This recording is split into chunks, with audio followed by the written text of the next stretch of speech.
حامدا ومصليا أما بعد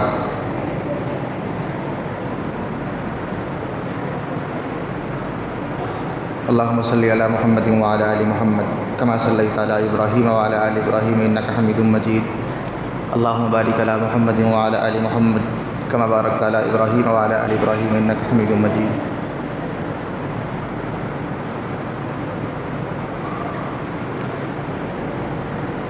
محترم سامعین کرام، حاضرین مسجد، اللہ تبارک و تعالی نے ہم سب کو ایمان کی دولت سے سرفراز فرمایا ہے. ایمان سے بڑی کوئی دولت نہیں ہے، اس سے زیادہ قیمتی کوئی چیز نہیں ہے.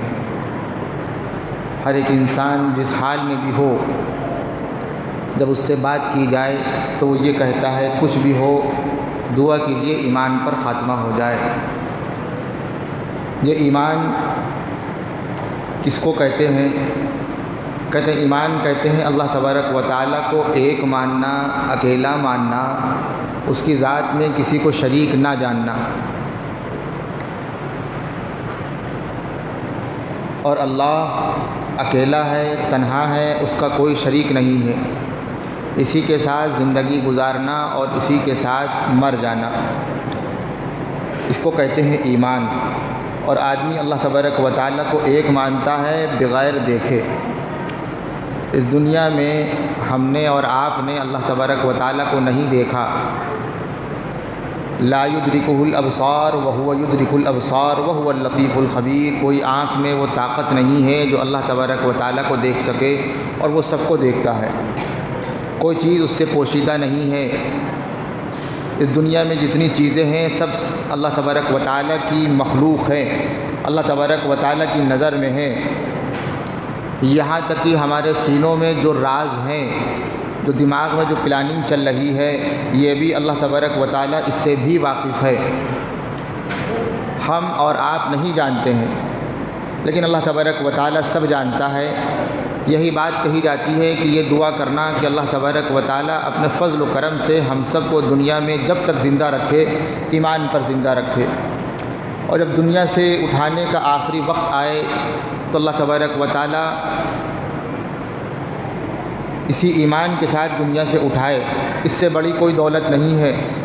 بڑے بڑے عالم، بڑے بڑے مفتی دھوکہ کھا گئے.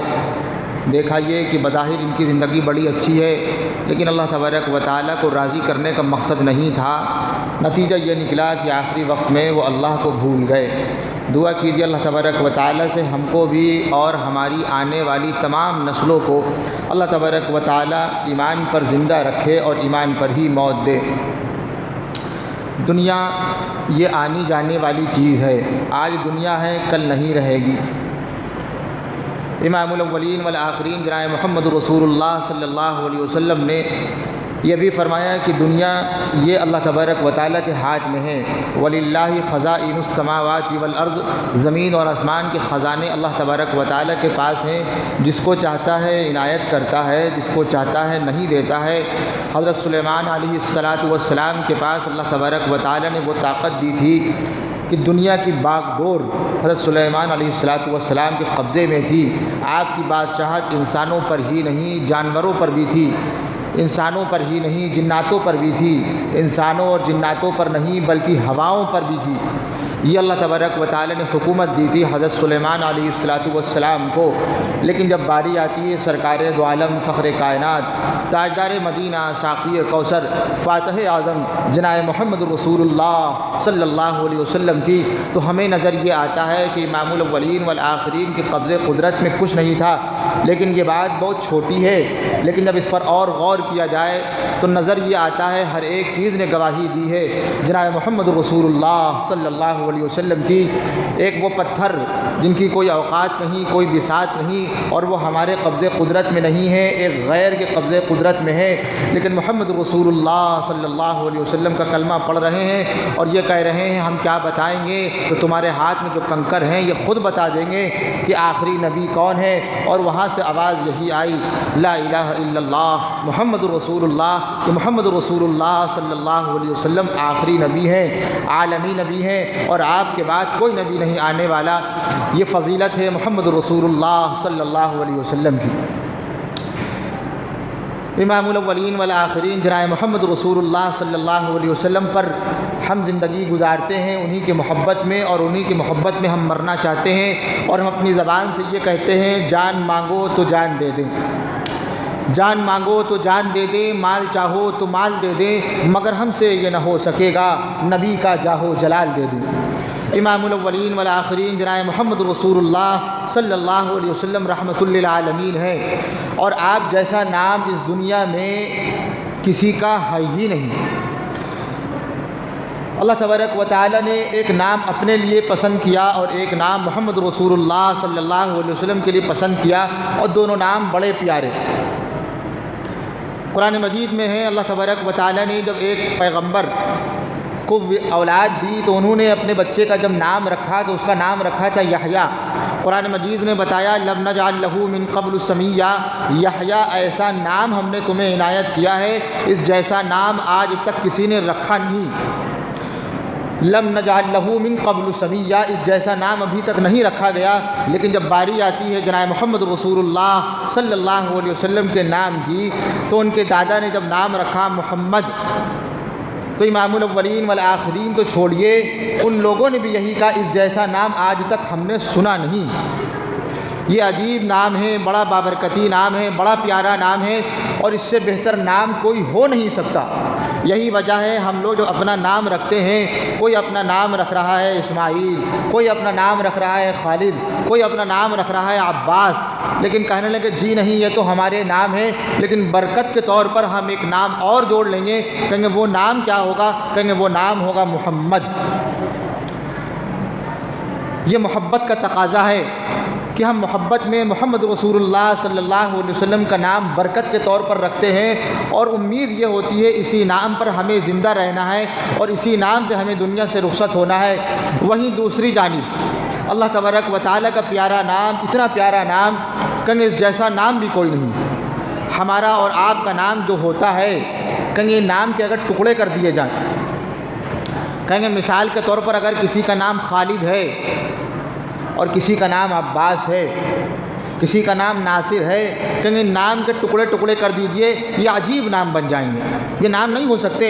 لیکن اللہ قربان جائیے اللہ تبارک و تعالیٰ کی ذات پر، یہ اتنا پیارا نام ہے، اس لفظ کے جتنے ٹکڑے کرتے چلے جائیے یہ لفظ اور زیادہ نکھرتا چلا جائے گا۔ کہیں گے اللہ تبارک و تعالیٰ کا ذاتی نام ہے اللہ۔ قرآن مجید میں ہے اللہ نور السماوات والارض، زمین اور آسمان کی روشنی اللہ تبارک و تعالیٰ کی ہے۔ کہیں گے اس لفظ کا جو پہلا لفظ ہے اس نام کا وہ ہے اللہ، آپ اس کو ہٹا دیجئے، کہیں گے کیا بنتا ہے؟ کہیں گے بنے گا للہ۔ کہیں قرآن مجید میں یہ لفظ بھی آیا ہے للہ ملک السماوات والارض، زمین اور آسمان سب اللہ تبارک و تعالیٰ کے لیے۔ کہیں گے لام کو بھی ہٹا دیجئے، کیا بنتا ہے؟ کہیں گے لہو بنتا ہے۔ کہیں گے قرآن مجید میں یہ بھی ہے لہو ما فی السماوات والارض، زمین اور آسمان سب اللہ تبارک و تعالیٰ کے لیے۔ کہیں گے لام کو بھی ہٹا دیجئے، کہیں گے کیا بچا؟ کہیں گے ہو بچا۔ کہیں گے یہ بھی قرآن مجید میں ہے هو اللہ الذی لا الہ الا هو، کوئی نہیں ہے اللہ تبارک و تعالیٰ کے جیسا۔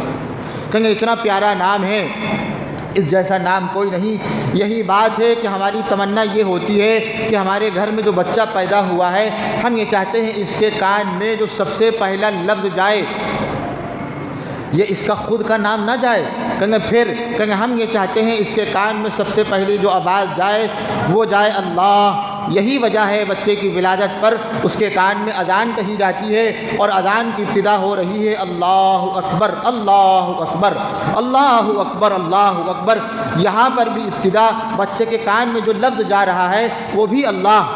کہیں گے چاہتے کیا ہیں آپ؟ کہیں گے ہم یہ چاہتے ہیں جب اس کے کان میں پہلا لفظ اللہ گیا ہے اور اس کا دم جب نکلے، جب دنیا سے رخصت ہو، جب اس کی موت آئے تو بھی اللہ پر ہی آئے، یہی بھی بات ہے ہم یہ چاہتے ہیں۔ اور امام الاولین والآخرین نے یہی بات فرمائی، دیکھو اپنے مردوں کو لقنو موتاکم لا الہ الا اللہ، اپنے مردوں کو جو مرنے لگے ان کو کلمہ طیبہ کی تلقین کرو، یعنی ان کو یہ بات کہو لا الہ الا اللہ، کوئی معبود نہیں ہے سوائے اللہ کے، اور اللہ کے علاوہ کوئی معبود ہے ہی نہیں، وہ تنہا ہے، وہ اکیلا ہے، اس جیسا کوئی نہیں ہے، اور وہ کسی کا شریک بھی نہیں ہے۔ کہیں گے اذان میں سب سے پہلا لفظ اللہ، اور اذان میں سب سے آخری لفظ بھی اللہ، حی علی الصلاۃ حی علی الفلاح، اور آخر میں اللہ اکبر اللہ اکبر لا الہ الا اللہ۔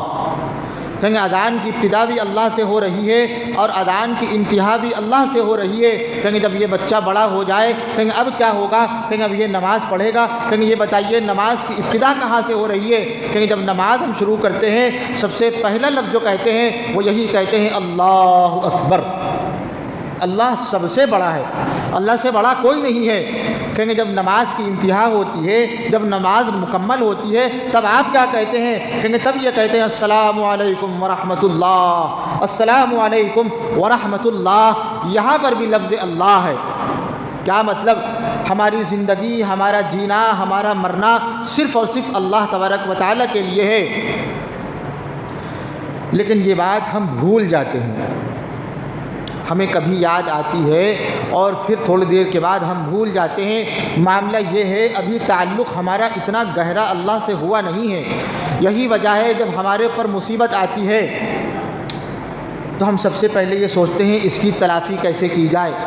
اگر پیسوں کی باری آتی ہے، پیسہ نہیں ہے، تو دوست کا نام ذہن میں آتا ہے کہ بھائی دوست سے بات کی جائے اور اس سے قرض لے لیا جائے، کام بن جائے گا۔ امام الاولین والآخرین جناب محمد رسول اللہ صلی اللہ علیہ وسلم پر جب مصیبت آتی تھی، پریشانی آتی تھی، تو وہ کیا کرتے تھے؟ وہ نماز کی طرف دوڑتے تھے۔ فزع الی الصلاۃ اذا حضب امر فزع الی الصلاۃ، جیسے ہی مصیبت آئی کہیں اللہ تبارک و تعالیٰ کے دربار میں چلو، وہیں پر ساری مصیبتیں دور ہوتی ہیں، پریشانیاں ختم ہو جاتی ہیں۔ ہمارا معاملہ اللہ تبارک و تعالیٰ سے ٹوٹا تو ٹوٹا، نماز سے بھی ہم چلے گئے، فجر کی نماز سے ہم غافل، ظہر کی نماز کا ہمیں ہوش نہیں، عصر کی نماز ہم جانتے نہیں ہیں، مغرب میں ہم کسی اور کام میں مصروف رہتے ہیں، اور عشاء کا وقت، ہمارا وقت جو گزرتا ہے وہ دعوت میں اور کھانا کھانے میں گزر جاتا ہے، ہم بھول جاتے ہیں۔ امام الاولین والآخرین جناب محمد رسول اللہ صلی اللہ علیہ وسلم کے جب دربار میں ہم بیٹھتے ہیں تو ہمیں کچھ اور نظر آتا ہے۔ کہیں دنیا میں انسان آیا ہے، وہ کھائے گا بھی اور پیے گا بھی، اور بغیر کھائے پیے انسان زندگی نہیں گزار سکتا ہے۔ امام الاولین والآخرین اس بات کو ہم سے اور آپ سے بے پناہ اچھے طریقے پر جانتے تھے۔ پوچھئے حضرت عبداللہ ابن عباس سے، کیا کہنے لگے؟ کہنے لگے امام الاولین والآخرین جناب محمد رسول اللہ صلی اللہ علیہ وسلم کے ہم ساتھ میں تھے، اور ہمارے ساتھ میں خالد ابن ولید بھی تھے، اور ہم اور خالد ابن ولید امام الاولین والآخرین کے ساتھ میں اپنی خالہ کے گھر میں گئے، یعنی حضرت میمونہ رضی اللہ تعالی عنہا کے گھر میں گئے، جو امام الاولین والآخرین کی شریک حیات تھیں، رفیق زندگی تھی، اور تمام ایمان والوں کی اماں جان یعنی ازواج مطہرات تھی۔ حضرت میمونہ رضی اللہ تعالی عنہ فرمانے لگے جب وہاں پر ہم گئے تو امام الاولین والآخرین کے لیے حضرت میمونہ رضی اللہ تعالی عنہا نے، یعنی ہماری اور تمام ایمان والوں کی اماں جان نے، یعنی امام الاولین والآخرین کی زوجہ مطہرہ نے دودھ پیش کیا۔ امام الاولین والآخرین نے دودھ نوش فرمایا۔ عبداللہ ابن عباس فرمانے لگے میں داہنی طرف تھا اور خالد ابن ولید بائیں طرف تھے۔ جب دودھ پیش کیا گیا اور ہم سے یہ کہا سرکار دو عالم جناب محمد رسول اللہ صلی اللہ علیہ وسلم نے، اتنی پیاری بات ہم اور آپ نہیں سمجھ سکتے ہیں، ہمیں اتنا ہوش نہیں رہتا ہے کہ ہمیں اب کرنا کیا ہے۔ کہیں گے میاں یہ کھانے کا وقت ہے، اڑاؤ، یہ دعوت کا وقت ہے، اب دعوت اڑائیے۔ ہم بھول جاتے ہیں اللہ تبارک و تعالیٰ کو، ہم بھول جاتے ہیں امام الاولین والآخرین کے طریقے کو، ہم بھول جاتے ہیں سرکار دو عالم جناب محمد رسول اللہ صلی اللہ علیہ وسلم کی سنت کو۔ کہنے لگے الشربۃ لک، حق تو تمہارا ہی ہے، تم داہنی طرف ہو، حق تو تمہارا ہی ہے دودھ پینے کا۔ فإن شئت آثرت بها خالد، فَإِن شِئْتَ آثَرْتَ بِهَا خالد، چاہو تو خالد ابن ولید کو ترجیح دے دو، یعنی چاہو تو ہم تم سے پہلے دودھ خالد ابن ولید کو دے دیں اور وہ دودھ پی لیں۔ اب اندازہ لگائیے، سرکار دو عالم جناب محمد رسول اللہ صلی اللہ علیہ وسلم عبداللہ ابن عباس سے یہ کہہ رہے ہیں چاہو تو دودھ پہلے ان کو دے دو۔ ہمارے دماغ میں یہ آتا ہے سرکار کا حکم ہے، ٹلنا نہ چاہیے، جی ہاں آپ دے دیجئے خالد ابن ولید کو، یہ ہمارا اور آپ کا دماغ کہہ رہا ہے۔ لیکن پوچھیے حضرت عبداللہ ابن عباس سے، آپ نے کیا کہا؟ کیا کہنے لگے؟ ما کنت اوثر علی سورک احدا، میں نہیں چاہتا میں کسی اور کو آپ کے جھوٹے پر ترجیح دوں، میں یہ چاہتا ہوں جو آپ کا جھوٹا دودھ ہے پہلے میں خود پیوں۔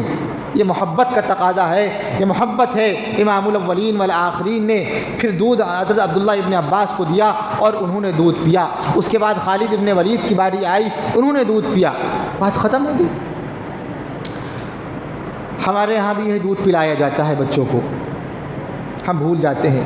امام الاولین والآخرین نے بعد میں کیا کہا؟ آپ فرمانے لگے من اطعمہ اللہ الطعام، اللہ تبارک و تعالیٰ جس کو کھانا کھلائے اس کی ذمہ داری ہے وہ یہ کہے اللہم بارک لنا فیہ واطعمنا خیرا منہ، اے اللہ جو آپ نے ہمیں کھلایا ہے اس میں برکت عطا فرما دیجئے، واطعمنا خیرا منہ، اور اس سے بہتر ہمیں اور کھلائیے۔ اور من سقاہ اللہ شرابا، اور جب کوئی تمہیں دودھ پلائے من سقاہ اللہ لبنا فلیقل اللہم بارک لنا فیہ وزدنا خیرا منہ، اے اللہ جو دودھ آپ نے ہمیں پلایا ہے اس میں برکت عطا فرمائیے اور یہ ہمیں اور دودھ عطا فرمائیے۔ ہم یہ چاہتے ہیں آج اگر ایک کپ دودھ ملا ہے ہم یہ آپ سے دعا مانگ رہے ہیں کل ہمیں تھوڑا اور دودھ زیادہ مل جائے۔ پھر آپ نے کیا ارشاد فرمایا سنیے، عبداللہ ابن عباس نے یہ بھی بتا دیا، آپ ارشاد فرمانے لگے لیس شیء یجزی مکان الطعام والشراب غیر اللبن، لیس شیء یجزی مکان الطعام والشراب غیر اللبن، دنیا میں کوئی ایسی چیز ہے نہیں جو کھانے کے لیے بھی کافی ہو اور پینے کے لیے بھی کافی ہو، وہ صرف اور صرف ایک چیز ہے اور وہ ہے دودھ۔ جب انسان دودھ پیتا ہے اس کا پیٹ بھی بھر جاتا ہے اور پیاس بھی مٹ جاتی ہے۔ یہی لفظ کہے تھے صدیق اکبر رضی اللہ تعالیٰ نے جب امام الاولین والآخرین نے دودھ نوش فرمایا تھا، ہجرت کے موقع پر فرمایا تھا، صدیق اکبر نے جب دودھ پیا تھا امام الاولین والآخرین نے کیا کہنے لگے شریب حتی رضیتو، شریب حتی رضیتو، پہلے دودھ امام الاولین والآخرین نے خوب پیٹ بھر کے پیا۔ کتنے دن کے پیاسے تھے، سفر کا موقع تھا، رات کا وقت تھا، دشمنوں کا خطرہ تھا، امام الاولین والآخرین مکۃ المکرمہ سے ہجرت کر کے مدینہ المنورہ تشریف لے جا رہے تھے اور پیاس لگ رہی تھی، بھوک کی شدت تھی۔ جب دودھ پیا صدیق اکبر نے کہا امام الاولین والآخرین نے اتنا دودھ پیا کہ میں خوش ہو گیا۔ پتہ یہ چلا جب سامنے والے سے محبت ہو اور اس کا پیٹ بھر جائے تو جس نے دعوت کی ہوتی ہے وہ خوش ہو جاتا ہے۔ اچھا ہمارا معاملہ بالکل الٹا، ہم ایمان والے ہیں، ہم محمد رسول اللہ صلی اللہ علیہ وسلم کو اپنا آقا اور خود کو ان کا غلام مانتے ہیں۔ ہم یہ سوچتے ہیں مہمانی میں جب کوئی ہم کسی کو بلائیں تو ہم یہ دیکھتے ہیں انہی نے ہم کو بلایا تھا، ان کو بلا لو، اور انہی نے آج تک دعوت نہیں دی ہے، ان کا نام ہٹا دو، ان کے گھر کاٹ نہیں جائے گا۔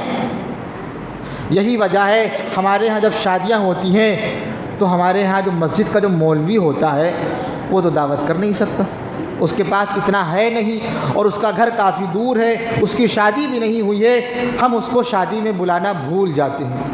ہمارا گھر مسجد سے ملا ہوا ہے، ہم بھول جاتے ہیں، ہمیں تمام لوگ یاد رہتے ہیں اور وہ لوگ بھی یاد رہتے ہیں جنہوں نے ہم کو بلایا تھا اور جنہوں نے آ کر کے نیوتے میں 551 روپے دیے تھے وہ ہمیں یاد رہتے ہیں، اور جو لوگ آ کر کے 20 روپے یا 51 روپے دے کر کے جاتے ہیں ہم انہیں بھول جاتے ہیں۔ معاملہ کیا ہے، کیوں بھول جاتے ہیں؟ صرف اور صرف اتنی بات ہے کہ ہم غلام نہیں ہیں محمد رسول اللہ صلی اللہ علیہ وسلم کے۔ اگر واقعی میں غلام ہوتے تو ہم یہ سوچتے ہمیں یہ نہیں دیکھنا ہے اس نے ہمیں بلایا تھا یا نہیں بلایا تھا، یہ مستحق ہے۔ اور پوچھئے امام الاولین والآخرین سے، آپ فرمانے لگے تم کو جو رزق دیا جاتا ہے تم کیا سمجھتے ہو؟ تمہاری محنت سے رزق دیا جا رہا ہے۔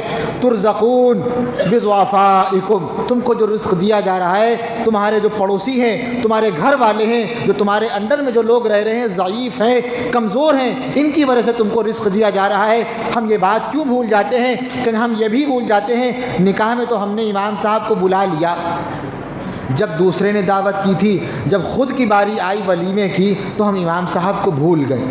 کہیں یہ بات کیوں کہہ رہے ہیں؟ طنز کر رہے ہیں آپ؟ طنز نہیں ہو رہا ہے۔ اچھا سچائی ہے یا نہیں ہے؟ کہیں اس سے ہمیں کوئی واسطہ نہیں ہے، ہمارا مقصد یہ ہے، ہماری نظر میں امام الاولین والآخرین کا اسوہ ہے۔ قرآن بھی یہی کہہ رہا ہے لقد کان لکم فی رسول اللہ اسوۃ حسنہ، تمہارے لیے کوئی نمونہ ہے تو وہ سرکار دو عالم جناب محمد رسول اللہ صلی اللہ علیہ وسلم ہے۔ ہم نے بچے کو دودھ پلاتے وقت بھی ہم یہ بھول گئے، چھوٹا سا بچہ ہے یہ دعا نہیں پڑھ سکتا، ہم یہ بات کیوں نہیں کہتے اللہم بارک لنا فیہ وزدنا خیرا منہ؟ بچے کو جب بڑا ہو جائے تب دودھ اس کو دیں تو یہ کہیں بیٹا یہ دعا پڑھو، جب بیٹا کھانا کھائے تب اس سے کہیں بیٹا یہ دعا پڑھو، اور جب کوئی مہمان آ جائے تو ہم کیوں خوش نہیں ہوتے ہیں؟ الحمدللہ آج مہمان آیا تھا دل خوش ہو گیا۔ کہیں گے شادی میں ہم یہ کام کرتے ہیں، داماد کو اتنا دے دیا اور 10 لوگوں سے گا رہے ہیں میں نے اپنے داماد کو خوب دیا ہے، اور چند دنوں کے بعد پتہ یہ چلا اسی داماد نے ناک کے نیچے دیا دلانا شروع کر دیا، اور پھر بعد میں ہم نے جواب یہ دیا اتنا زیادہ ہم نے دیا تھا۔ کیوں دیا تھا؟ دکھانے کے لیے دیا تھا۔ یہی وجہ ہے ہمارے پار مصیبتیں آتی ہیں، پریشانیاں آتی ہیں، ہم سب بھول جاتے ہیں۔ معاملہ یہ ہے ہمارے سامنے نمونہ ہونا چاہیے محمد رسول اللہ صلی اللہ علیہ وسلم کا، اور زندگی اتنی آسان نہیں ہے۔ قہقہوں کے سوز سے دل کے شکستہ ساز سے، قہقہوں کے سوز سے دل کے شکستہ ساز سے خود کو ہم آہنگ کر لیتے ہیں ہر آواز سے۔ ہم جو اکثر شادماں رہتے ہیں کیوں؟ ہم جو اکثر شادماں رہتے ہیں کیوں؟ سوچا کبھی آپ واقف نہ ہوں شاید آج تک اس راز سے؟ زندگی آسان نہیں ہے، زندگی آسان نہیں ہے، آسان بنا لیتے ہیں ہم کچھ کسی انداز سے، کچھ نظر انداز سے۔ وآخر دعوانا ان الحمدللہ رب العالمین۔ سنتیں پڑھ لیجیے۔